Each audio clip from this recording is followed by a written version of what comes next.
What do you two? Welcome to Hip Hop World. It's your boy Papa Benji. We're back with another body cam today. Y'all know these body cams get very critical. Without further ado, God is good and God bless every single one of y'all. The most positivity and prosperity in your aura. Make sure y'all take the time out, join that membership, subscribe, or drop a follow on that YouTube, Twitch, that Discord, that TikTok, or join in on that green app. Grab some Zaza popcorn, whatever y'all need to rock on, and let's get it going. We got a serial killer burns his 9th victim alive. That sounds crazy. Let's lock in. It's 3:30 a.m. in a neighborhood in the city of Akron. CCTV records a man in a jumpsuit walking up to a house. Seconds later, what could only be a nightmare begins. Akron 911. Well, I got a fire going on 4th Avenue. It's fully engulfed. I think there's people in the house. Oh, this nigga crazy. I can feel a heat. The lights are going out. It's burning quick, man. If somebody's in there, they're dead, man. As the flames engulf the house, the mysterious man disappears into the night, leaving a trail of blood behind him. Yo, what the hell? Oh my God. Hurry, please. Oh, Jesus. The whole house is on fire. As authorities were called to investigate, they had no idea what they were stepping into. This would only be the beginning of a series of fatal fires set by a vicious, cold-blooded killer, and detectives would soon find themselves racing against the clock as a serial arsonist hunts for his next victims. Gotta get a job, Joel. The night of April 17th, 2016 was uneventful for 66-year-old Lindell Lewis. He had just gone through a hip replacement surgery and was resting at his home on 719 Fultz Street, being looked after by Gloria Jean Hart, his girlfriend at the time. However, this night would be different. This night would plunge the once peaceful city of Akron into sheer terror. In the early hours of April 18th, close to 3:33 a.m., CCTV footage captured a man walking in the direction that led directly to Lindell's house. And moments later, tragedy would strike the house. Yo, nah, this motherfucker's pure evil. This motherfucker's pure evil, bro. This motherfucker committing arson. Of Lindell Lewis. Because he was in a hurry to escape, this You first saying it attempt at scare setting you? the house on fire had failed, and the flames died Some out, motherfuckers gotta prompting get the one, arsonist though. to make a return for a second time to make sure he finished the job. You At ain't- around 3:40 a.m. You gotta be fucking kidding me. You gotta be fucking kidding me, bro. You doubled back? At approximately 3 minutes after this second round of dousing the house with what appears to be gasoline, a raging fire would swallow up the entirety of Lindell's house. This was an early Monday morning, and most people in Lane Worcester neighborhood were asleep preparing for work. No one would have been awake to see who this masked This motherfucker went up there with barbecue lighter fluid. arsonist was. More importantly, Evil bitch. whoever this was well aware of Lindell's hip surgery, as it had made him wheelchair-ridden and unable to move. This meant that the fire was started knowing that he would never be able to escape. That's insane. That's insane. That's why I always say, bro, keep a family member near you, bro. He should have had a caretaker there, bro. A family member at that. Soon enough, 911 calls would begin pouring in as the fire Cause how you get in the tub by yourself? raged on. Akron 911. This is 725. It's next door. I can feel a heat. The lights are going out. It's burning quick, man. If somebody's in there, they're dead, man. You can get up here real quick. Hey, they're on their way right now. Presumably, Lindell and his girlfriend were sleeping in their bedroom on the upper floor of the house when the fire initially began. Since the masked arsonist ensured that the fire spread from the ground floor, this meant that by the time they woke up because of the heat and crackling of the fire, they had no escape, especially because Lindell was unable to move by himself. Gloria most likely helps Lindell move That's him and his girl. from the bed, and the couple retreated to their bedroom in an attempt to get as far away as possible. But all this did was delay the inevitable. As firefighters and EMS arrived at the scene, the elderly couple was heard screaming for help from inside their bathroom. Even with desperate attempts to save them, it was far too late. Nah, if anybody ever been in a house fire, like God rest this man's soul, but if anybody ever been in a house fire, you feel me? God bless y'all as well, and y'all strong individuals. You feel me? Especially people whose house burned down and they wasn't able to recover anything and had to start over and shit like that. Y'all tough ones, man. And I want to give a shout out to them. I wish this man had the strength to get up out of there, bro. Like somebody literally took advantage of this man, and that's so fucked up, bro. You see how crazy and cruel the world is? This gasoline That's fire so was fucked up. far too Free violent, edits, what and it the do? smoke was far too thick. Gloria Jean Hart and Lindell Lewis were pronounced dead by the time they were discovered. Oh my God, the lady too? Oh my God.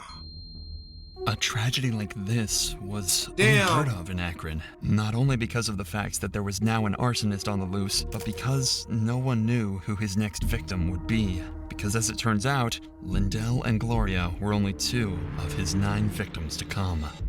The hunt for this masked murderer was on, and soon enough, detectives had a lead. During the night this fire occurred, the suspect had fled in this direction immediately after his second attempt. This meant that whoever this was lived in this general vicinity and Huh? You committing crimes around where you live? considering this, the very first suspect would be Stanley Ford. Oh my God. We attacking each other. Y'all too grown for this shit. And then y'all want to talk to the young people, telling them don't commit violence, but y'all old as fuck attacking each other too, bro. Y'all ain't making it no better. Stanley was a peculiar man. He often claimed to be a guardian sent by God. Well, he didn't only attack a black man. He attacked everyone. And would spend his days sleeping so he could stay awake at night to watch over the neighborhood. Additionally, Stanley was also Lindell's neighbor, and the two had spent many years living next to each other. This is why officers were certain that Stanley would react with sorrow when informed of Lindell's death. But when a call was made telling him of the tragedy, something was off. I was calling to follow up with you about the fire. Yeah, this is an old one. You know, because of the tumultuous history that you and the people in Lindell's house had, everybody is thinking you, right? No, Tanisha, listen to me once again. I do not mess with these people up here. Them guys try to get me to come on and engage with them. Them guys was nasty. They had prostitutes in and out all night. They was dealing with homosexuality. Them people was just bad people. I didn't do nothing to them people. Them people was just mean. I mean, listen here. When they moved up here, Tanisha, they stole everything that wasn't voted down. Well, Mr. Ford, this is my concern. What's your concern? Is it how to make people believe that it wasn't you? Tanisha? Yeah, he too defensive. This motherfucker hella defensive. Definitely guilty. You either take my word or you don't. That's all I can tell you. Well, we do have another option. What's that? The polygraph. Suspiciously, not only did Nigga, hop on that polygraph. Stanley refuse a polygraph test, but officers believed his reaction to be endorsing Lindell's death rather than mourning it. This was likely because of a lull in the two's relationship that stemmed from their arguments about property boundaries and maintenance. However, in all fairness, this case was not limited to Lindell alone. In fact, Stanley was infamous for often disputing with neighbors when it came to property boundaries. All things considered, Stanley was only seen as a weird and obnoxious neighbor rather than someone who would burn a house down. For now, at least, he was not the most prominent suspect. He was not the most prominent suspect. Damn, you can't see his face. All things considered, Stanley He got was black only gloves. seen as a weird and obnoxious But- neighbor rather than someone who would burn a house. But you can go by a body structure in his head. You can go by the nigga head, bro. You can go by the nigga head and know that's him, bro. Stanley was only seen as a weird and obnoxious neighbor rather than someone who would burn a house Nigga had 2 rounds in that hoodie. down. For now, at least, he was not the most prominent suspect, as detectives Straight began ball. to believe that the one responsible for this fire may have been someone inside Lindell's house. Huh? The night the fire occurred, Lindell and Gloria were not the only ones in the house. Thomas Hugley and Garrett were 2 of Lindell's friends who were going through tough times due to financial constraints. Lindell was kind enough to offer the 2 of them a place in the basement of his home. Fortunately, Thomas escaped before the fire could swallow up the basement, but What? Garrett, on the other hand, just so happened to be somewhere else that night. What? That's crazy now. By April 22nd, 2016, Akron detectives would call in Garrett for an interview to find out what really happened. First, let me say that I hate having to put you out there like that. Like, These niggas old, boy. you guys, that's my first language. But I was worried because they said you lived down there, and I hadn't seen or heard from you, so I waited. Yeah, I was there earlier that day because I was over my auntie's house doing a job for her. Now, what's her name? Shit. Williams. I forgot her real last name. She works across the street right there.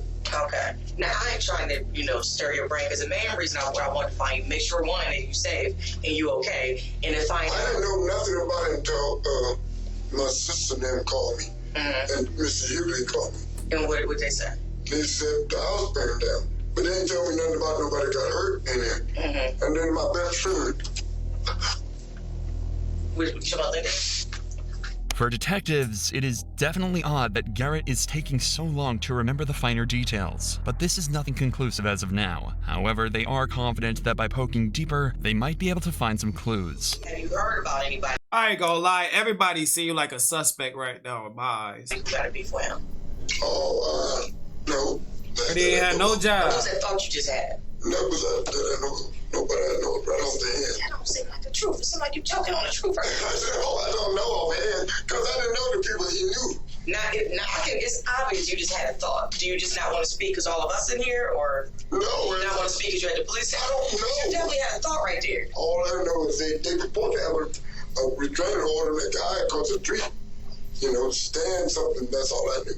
Stanley's name has once again crept into the conversation. In fact, rumors about Lindell and Stanley's conflicts had already spread like wildfire, and he was on his way to becoming suspect number one. But for detectives, this could mean anything. Stanley would alternatively be the most suitable for Garrett to pin his crimes on, a neighbor with a god complex who had frequent conflicts with Lindell. Furthermore, Garrett has not given any details about his alibi. All we know is that during the night of the fire, he was at his aunt's house and was spending time with his niece. This is why detectives would not let up putting pressure on Garrett. You're the only person that ain't even gave a scenario. And that kind of made me suspicious Scenario means. of anything that you might have heard or thought. You're the only one. But I don't know nothing.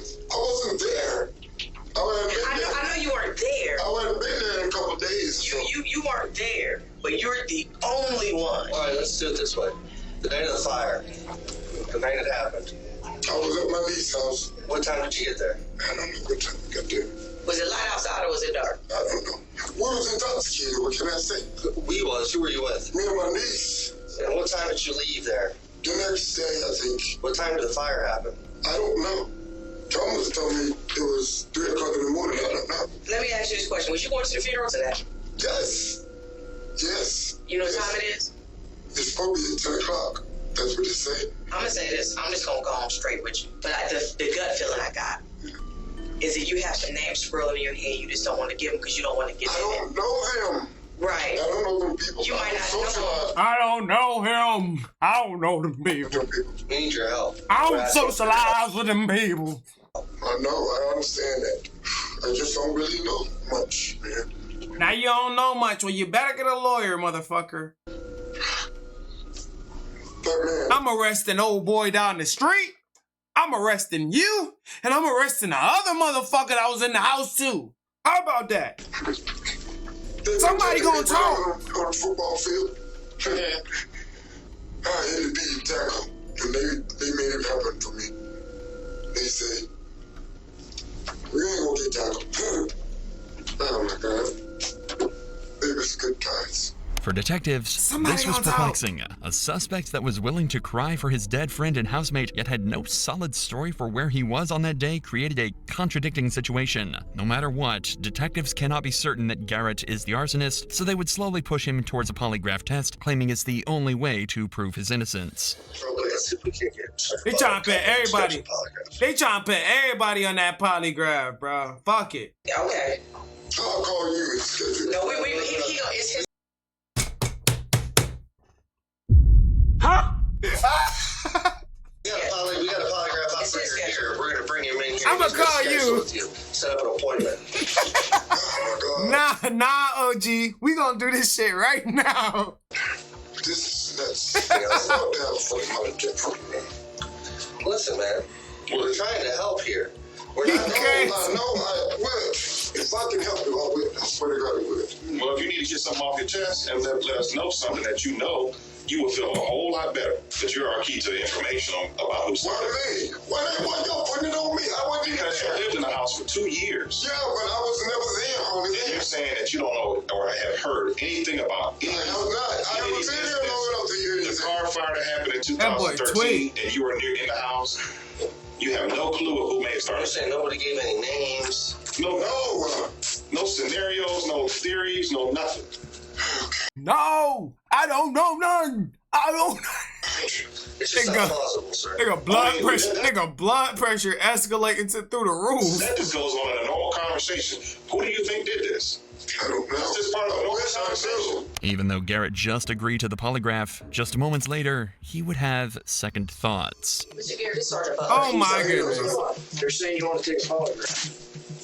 Well, I'm taking a polygraph anyway. You just said you would. You volunteered. You said, well, we at it. Let me take a polygraph. I didn't say that. I said I what he said? would. I said I would if I needed to. You need Down to. to a need. Oh, really? Yes, sir. Yes, it is. Okay. Go ahead and talk to the sergeant here. He'll explain it. Is this something that you'd be willing to do, is take a polygraph? No, I changed my mind. That ain't working. Why is that working like that? I changed my mind. I said I'm right. Usually, suspects are never Oh my God. legally obligated to undergo a polygraph test. I Even don't if they feel did, well. these tests are not presentable in court due to a lack of accuracy and reliability, since results are affected by several factors like anxiety and mental and physical health. And with Garrett's insistence that he is innocent and was not at Lindell's house often, detectives are stuck with no other suspects. Their only remaining choice was Stanley Ford, the self-proclaimed neighborhood guardian. But at this point, this was more of a gut feeling for detectives, as they could not put up a plausible case against him for an arrest. In their eyes, many suspects were just as suspicious as Stanley, if not more. This meant the Arkan arsonist was still on the loose, and maybe these investigations had scared him, because things seemed to settle down. For the entirety of 2016, there were no more fires, and most began to forget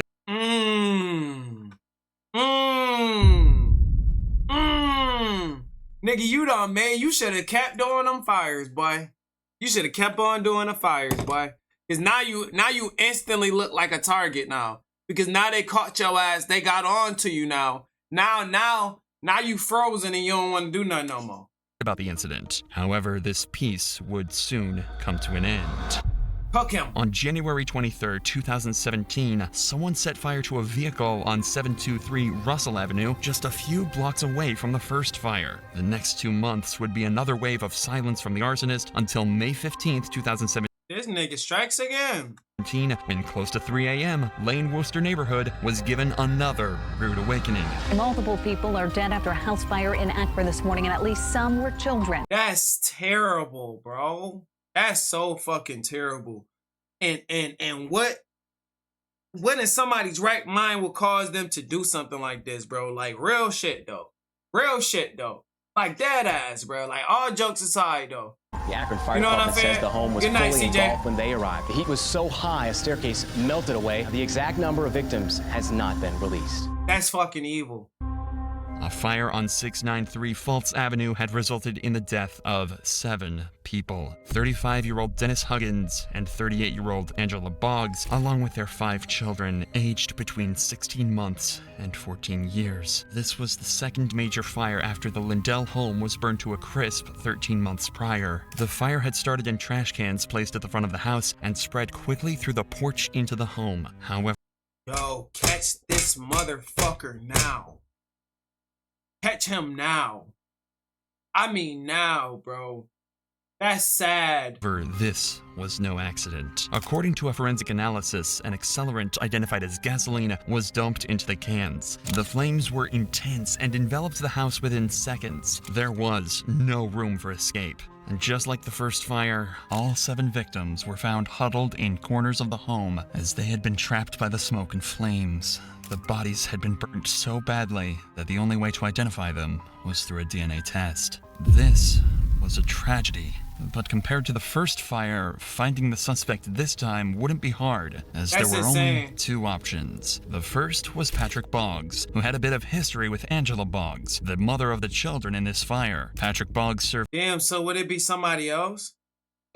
Wait, cut time out. 12 years in prison for dousing Angela in kerosene and threatening to set her on fire in 2001. He was a violent man and had even tried to stab someone, making him a very plausible suspect. But even with his past, Patrick was quickly discarded as cameras provided he had never left his home in Ohio. More importantly, an extensive polygraph test proved that Patrick was telling the truth about not being involved in this crime. However, his role in these murders wouldn't end here, as we'd later find out. For now, the only remaining suspect was a familiar face, one that was a common denominator in both fires, Stanley Ford. And this time, officers were prepared to gather a mountain of evidence against him. Yo, bro, I tell you, bro, on that last video camera, nobody can tell me that nigga head wasn't seen through that hoodie.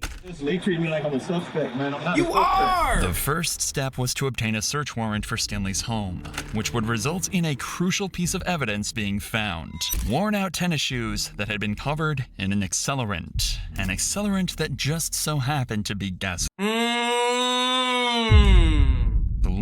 But the evidence wouldn't end here. One of the detectives would decide to have a one-on-one conversation with Stanley in his car, and what he says would be nothing short of disturbing.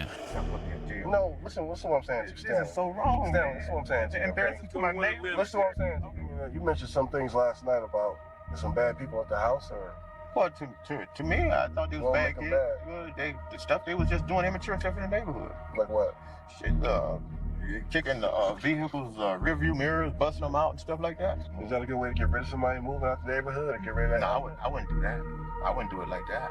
Yeah, see, you was just saying that. You was just saying that about the other people that was that house burned down. Oh, they was doing this and that, bringing people in the house. The boom, boom, boom, boom, boom, boom. Why would I do that? I wouldn't do it at all. I ain't gonna set somebody on fire just to get them out of the neighborhood. That ain't God like, man. That ain't human nature like that. Yeah, that's evil. That's pure evil, right? Man, I'm not evil, man. Yet sure? Another instance of You sure, bro? Stanley Ford justifying not only the deaths of the couple, but of their 5 innocent little children too.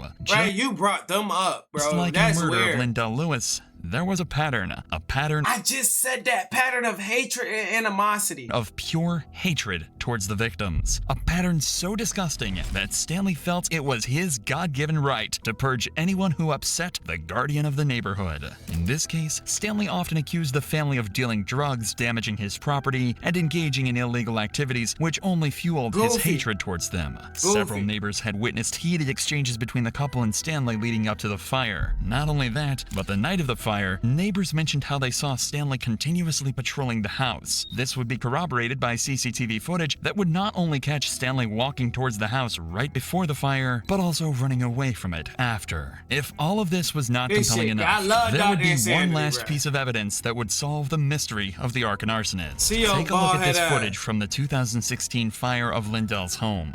Now, matching this with the footage from the 2017 fire, and matching both with the footage from when Yeah, that's what I said, bro. You gotta match the walking structure and his fucking back structure in the back of his bald ass head. With the footage from the 2017 fire, and matching both with the footage from when police spoke with Stanley in the neighborhood, there is one correlation. The way the suspect walks is exactly the same as Stanley's stride. Without a doubt, Stanley was the one responsible for the cold-blooded murders of 9 people. Yo, bro, you was the evilest person I ever seen, bro. And you tried to play it off, bro. Like, you're not cool, bro. L-U, dude. Officers were now certain of this, and soon enough, Stanley was called in for an interview to be confronted with his sick crimes. We want to talk to you. I want you to be honest with me. Okay. I've been honest. Let's talk about the day in question. Let's go back to the fire. Crazy. What about it? Okay. What can you tell us about the fire? I don't have no knowledge of that. So what's the point? You know, sometimes I explain to them, I exercise, sometimes I get Charlie horses. Right. Sometimes I walk the street and back. You know what I mean? Something like that. But I didn't do that fire, man. In the face of these denials, detectives decide that enough is enough. No matter what, they need a confession out of Stanley, and the best way to do that is to show him all the evidence that points towards him being the arsonist. As you running back to the house. Mm-hmm. At the time of the fire. Okay. Right. We got you running to the house. You're not asleep. You weren't. You're on the camera, Stanley. I want to know no camera from the fire. Stanley, you're on the... Dumbass. On the camera running from a fire? We got you. I didn't run from no fire. Stanley, yeah. Woo-de-doo. It's time to come. Man, listen. Yeah. We know the answers, okay? Right. Okay. But I wasn't running from no fire. Okay, you walk. Yo, once a nigga voice start, yo, I ain't do that. Yo, I ain't even do that, bro. Wasn't even me. It wasn't even me, bro. I ain't start no fire. Once a nigga voice start getting high pitched at when they trying to lie, bro, that's how you know they lying. Nigga, your voice too high. You see the fire, okay? You're at the fire. No, I'm not at no fire. No. I'm at the fire? Yeah, you're at the fire. I didn't have fire. We need to hear your side of the story. Johnny, I'm being honest, man. I didn't do anything. I mean, I can't look to somebody and do what I want to do. They did that. I got too much to lose, man. We got all the pieces we know. If you got too much to lose, why you did it? Answers. This is what we want to know. Is there some reasoning or something that happened, man? Did somebody piss you off or somebody do something? No. So maybe why, maybe like I said, maybe trying to send a message. I'm allowed to walk the neighborhood. I wasn't at nobody's house. I'm walking. Explain why you running back from the house. I didn't do that. Oh yeah, I'll tell you, I got it wrong. Well, you know. Okay, we got you. Often a suspect will refute their crimes even in the presence of concrete evidence, as this would still give them a fighting chance in court. In this case, Stanley is doing exactly this, and no matter what detectives say, he won't be cracking anytime soon. Y'all believe that I did it? No, we proved that you done it. I didn't do that. I wouldn't have dared to did that, man. So you want me to explain the charges to you, or do you want to explain them? I didn't do it. I'm serious. I didn't do it. I'm not gonna admit to that. I didn't do it. If I did, I admit to it. I didn't do that. Let me explain the charges. Go ahead. Okay. Get this bong rip, y'all. However, this would be far from the end of Stanley's saga. Because he never admitted to anything and had a history of being mentally unstable, there was a chance that he could get away completely scot-free in court due to his mental status being absolved of all his crimes. This is out here in What the fuck? It's 3:30 a.m. in a neighborhood in the city of Akron. CCTV records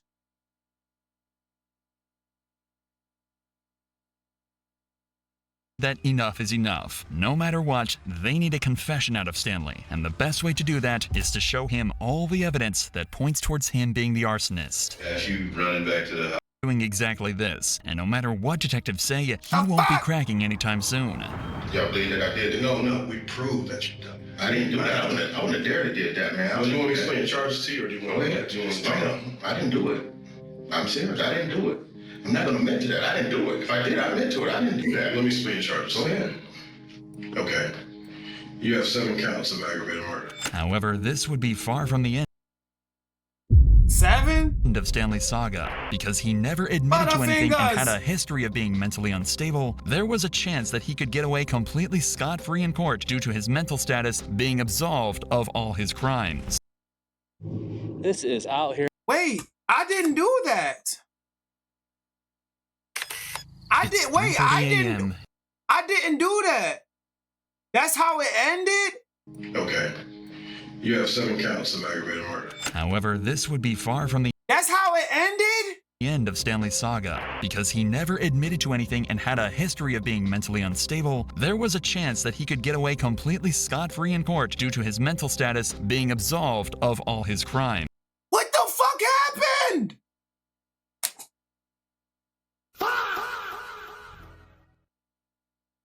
Yo! Bro, I swear to God, I thought I pressed a button, bro. I thought I pressed a button and skipped the video, bro. That's crazy, bro. If he got away with that shit, that'd be crazy to me, bro. What the hell? That's crazy, bro. Yo. So the serial killer burns 9 victims alive, and they didn't even charge him in the body cam. Damn, that one crazy, bro. They probably missing a couple minutes, man. Still let it slide, bro. Shit. See the comments real quick. All 7 victims was huddled in the corner room. Burning people alive is one of the most vile things, horrifying. This is like the 4th true crime video I watched today. It's peaceful city of Akron. Nobody making a comment about the ending is crazy. That's insane.